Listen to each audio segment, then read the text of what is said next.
Hey everyone, welcome to Section 47. I am your Director Carter, and today we're going to be talking about some obscure Star Trek tech.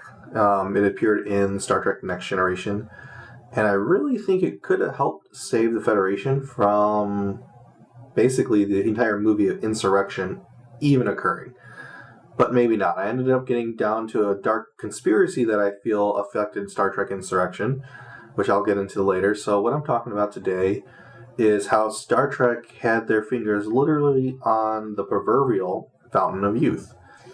In the Star Trek episode Rascals, which was episode 233, season 6, episode 7, the Federation starship Enterprise, Enterprise D with Captain Jean-Luc Picard at the helm, encountered a shuttle encounter with Captain Picard, Guinan, Ro, Keiko, and the captain were all on the shuttlecraft.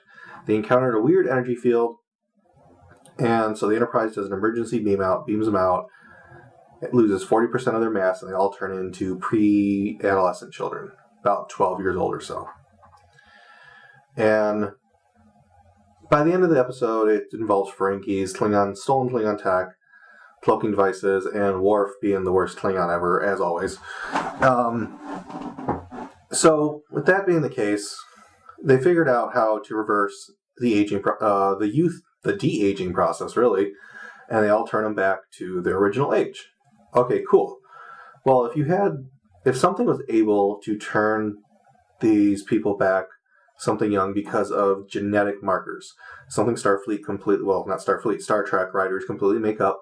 It was called the riboviroxic nucleic structure. And what they're saying is that these RVNs are in our DNA and they're markers as we age.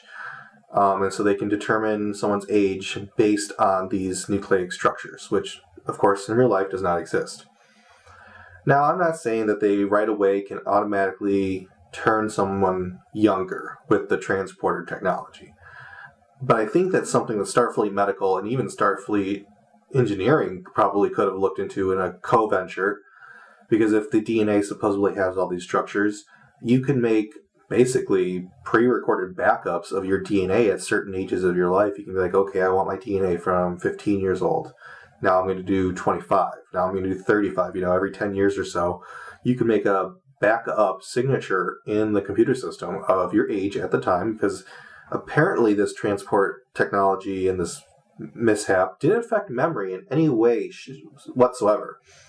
So if that's the case, in my opinion, I would think that if they developed this structure of backups, they could potentially have a fountain of youth. They could turn, admirals that are dying, turn them back 50 years, and suddenly now your entire command structure, and we're starting to get something like altered carbon going on. But either way, I think it could have affected the fountain of youth, especially if you have a degenerative disease that only affects you maybe when you hit a certain age. You could go back to never actually hit that age. So I think that could actually be a really good fountain of youth if the Federation truly looked into it. But of course, like all miracle tech that the Federation either comes up with or makes up on the fly that saved an episode, it gets completely ignored and forgotten. Well, I really thought about this episode a lot when first time I saw Star Trek Insurrection when it first came out. And I've been thinking about it since then. It's been a long time that I've been thinking about it. So basically, the premise of Insurrection, spoilers alert if you have not seen it. Turn back now because I'm going to tell you how it ends. So there's this group of people called the Baku. They're living on this planet in the Briar Patch, basically a secluded nebulous gas area where somehow they managed to live, because there's like clean open space around this planet without all the other radiation in this Briar Patch affecting them. And they live there, and they end up being hundreds of years old. It's just there's metaphasic radiation in the rings of the planet that caused the reverse aging, but not really reverse aging, because apparently it only affects them once they become adults. So children will age normally, but once you become an adult, you stay at a locked age. And if you look at the groups of people, it's basically a locked age from maybe like 28 to 40 that they stay locked in. And when they came to this planet originally, they are not original inhabitants of this planet. when they discovered it and settled on this planet originally, they were all quite significantly older. Older probably than Jean-Luc. And so the Baku, the Sona, which is a splinter group of the Baku, they left Baku because they were more interested in space travel, and they became gangsters. They enslaved 2 other races and made them their servants. And then the Federation starts dealing with them because they need the ships for the Dominion War. So that's what the Federation is getting out of working with the Sona. They get the ships and the military might, which isn't a whole lot, of the Baku. Of the Sona. And in return, they also get the Fountain of Youth from this planet, where the rings affect the aging because the Sona have discovered some way to collect the radiation and use it to make everyone younger and heal them, which of course is never going to work out. So that is another Fountain of Youth. Well, if Federation could have perfected the transport technology that occurred in Rascals, they would have never even needed to make a deal with the Sona. That would have never even need to happen, because everyone would have been young. They would have been able to turn their bad bodies back to before diseases affected them. So why? Why were they so intent on the Fountain of Youth? Federation has never been one to intent on the Fountain of Youth from most of the Star Trek episodes we've seen. Now, we see it happen from time to time with different groups of people. I mean, there was even the one episode of TNG, I don't recall the name of the episode at the moment, but it did involve Loxana Troi, where they kill off the elderly once they reach a certain age, because they are now a burden on society. It was an alien civilization, they're burdens on society, which if Federation had the technology to revert the aging process, they could go and say, hey, look at that, we can make them younger, and now they can be useful. But I'm not going to get into that episode. So that got me thinking a lot, why this whole movie could never have happened if they would have just invested in this technology. And I've been thinking about it as I was prepping and reading about it to research for this episode. I did put references in the bottom. You can also go to Memory Alpha, which is just Google Memory Alpha. Basically, this information is on there. But Memory Alpha is a wiki, which can be sourced a little bit more publicly. So I didn't want to really link that because it's not, in my opinion, anything that's a wiki. Even though it may be canon, is not a primary source. So I actually link threw references in there for the Star Trek Encyclopedia, which I own the first 2 editions. So that's what I referenced on there, plus referencing the episodes and the movie. So that got me thinking more as I'm reading. And this is Section 47. It's a site that enjoys Section 31. And I actually made a link to Insurrection to Section 31. Because there's a couple things that really stood out, and I know that Starfleet has done some shady things in the past. We've seen, if you're a Star Trek person, you've seen the episodes where some admiral, some captain is doing something shady that violates either the Prime Directive or Federation law in general. So this is no stranger to that thought process. So Admiral Dougherty was the admiral involved with brokering this whole negotiation with the Sona, who are gang members. Just keep that in mind. They're gangsters. That's what the Sona are. They're the Mafia. Not as bad as the Orion Syndicate, but they're the Mafia. Nonetheless, just small time. So, Admiral Dougherty is making this negotiation with the Sona to get the ships, get the people for the military. In return, Starfleet is giving them the Baku. They're giving them the planet because it's in Federation space. So the only way the Sona would be able to operate in Federation territory is having permission from the Federation. So Admiral Dougherty is there. A couple things that struck me wrong is he's an admiral of Starfleet, but yet he doesn't have his own ship. If you look throughout the entire movie, they have little scout ships, reconnaissance ships, plus their little hideout, their duck blind. But Admiral Dougherty doesn't have his own personal ship in orbit. They have the Sona ships, but no Federation Starfleet ship is in orbit. So that came off as weird. We're in the middle of a war. We have a high-ranking official with no protection. There's no guarantee of his safety, and we have him on a ship with nothing but criminals. That seemed a little off to me. Then, of course, this is a complete violation of the Prime Directive because they're interfering in another culture. Even if that culture didn't originally evolve on a planet, they were still the original inhabitants of the planet. They were there before humans were exploring the stars. So they really have a claim to this planet that the Federation can't deny. Okay, I can see that. Whatever. Then they have the hollow ship that is also on this planet. This hollow ship has a cloaking device, which I'm not sure. I did drop the ball. I didn't look up exactly when the ship occurs in the timeline with the Federation War, but the Federation Dominion War. But I don't think it occurred after the Romulans entered the war. I think it was pre-Romulans entering the war. So the hollow ship had a cloaking device, which also violates the Federation treaty with the Romulans. The only cloaking device that was to the Federation was on the Defiant on loan from the Romulans. So the fact that this hollow ship has a cloaking device violates the treaty with Romulans during a time of war when we're going to need their help the most. So really violating the treaty with them is not necessarily wise at this particular juncture.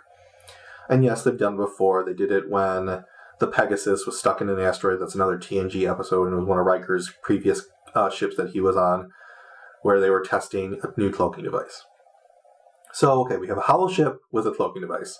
We have Admiral Dougherty, who has out his own personal flagship there to help protect him. So, what's going on there? So that makes me think this is Section 31. And the reason why I think it's Section 31 is in previous episodes of Deep Space Nine, and now if you're following Star Trek Discovery, which I'm one episode behind, so I'm not really super behind on that.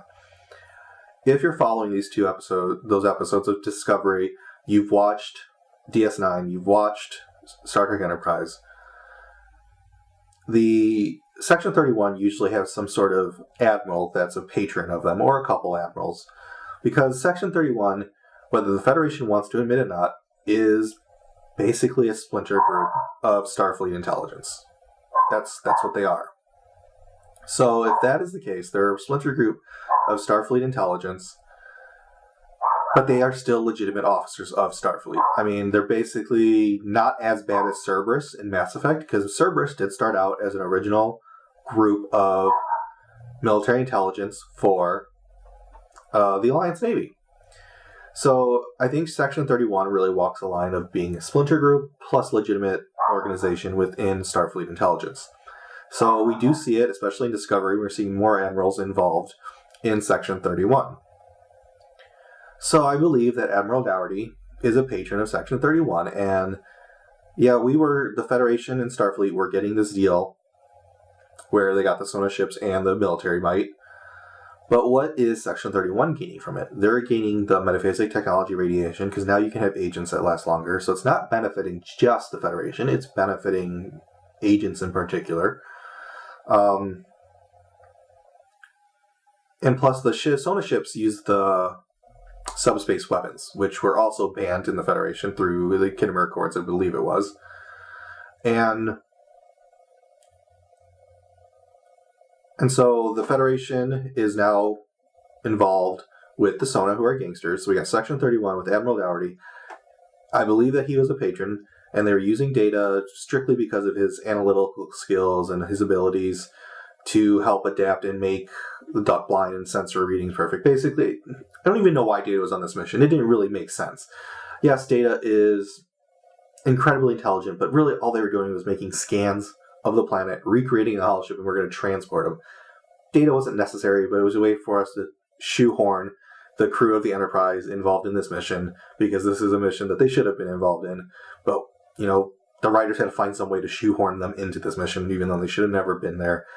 They should have never done Data, especially since this is a morally gray area, and Data is pretty straight clear on where his morals lie. So if I was Admiral Dougherty, I would never involve Data.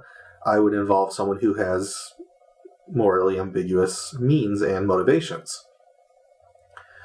I really feel like this is Admiral Dougherty's last hurrah, especially since it's Fountain of Youth. It's obviously a symbol of the Federation aging and getting old, and so he's trying to recapture his youth, and I believe that's one of the reasons why he's involved. And he is a patron, in my opinion, of Section 31, so he's in there trying to get everything younger and himself. And I really feel like this was his last huzzah. He wanted to be, I'm an agent, I can do things too, I have the knowledge and skill set. Well, you're old, dude.